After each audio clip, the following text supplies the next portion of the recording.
টাঙ্গাইলের নাগরপুরে অনুষ্ঠিত হল রঙিন, প্রাণবন্ত ও ঐতিহ্যবাহী তেরা ভেড়া নৌকা বাইচ, যা প্রতি বছরই স্থানীয়দের এবং আশেপাশের এলাকার মানুষের জন্য আনন্দ ও উত্তেজনার উৎস। শনিবার ৩০ আগস্ট বারাপুষা নোয়াই নদী হয়ে উঠল এক জাগ্রত মিলন মেলা, যেখানে হাজির হল হাজারো নৌকা ও লক্ষাধিক দর্শক।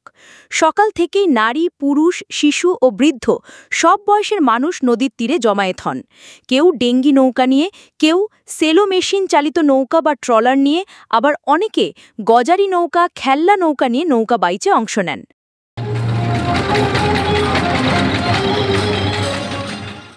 নদীতে নৌকার ছন্দময় চলাচল এবং দর্শকদের উচ্ছ্বাস পুরো পরিবেশকে রঙিন ও প্রাণবন্ত করে তোলে।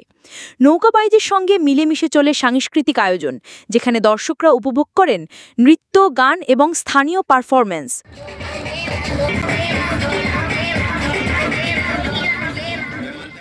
বনভোজনের দৃশ্য এবং নদীর তীরে আনন্দ ভাগাভাগি করা পুরো অনুষ্ঠানকে এক সামাজিক ও সাংস্কৃতিক মিলনমেলা হিসেবে গড়ে তোলে। প্রায় ৯৫ বছর বয়সী মোহাম্মদ দারোগ আলী বলেন, আমি ছোট বয়স থেকেই এই নৌকাবাইচ দেখছি। এটি আমাদের জীবনের আনন্দের অংশ। অন্যদিকে মিজানুর রহমান বলেন, আমার দাদার কাছ থেকে শুনেছি তারাও ছোট বয়সে এই তেরা ভেড়া দেখেছেন।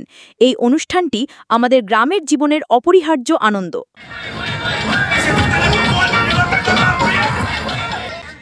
নাগরপুরের তেরাভেড়া নৌকাবাইচ কেবল প্রতিযোগিতা নয়, এটি নদীর ঢেউ, নৌকা ও মানুষের মিলনের উৎসব, যেখানে সবাই মিলেমিশে আনন্দ ভাগাভাগি করে। নদীর প্রাকৃতিক সৌন্দর্য, নৌকার ছন্দময় চলাচল এবং দর্শকদের উচ্ছ্বাস একসাথে মিলিয়ে এটি হয়ে ওঠে নিরবিচ্ছিন্ন আনন্দ ও ঐতিহ্যের এক জীবন্ত ছবি। নাগরপুর প্রতিনিধি শহীদুল ইসলামের রিপোর্ট।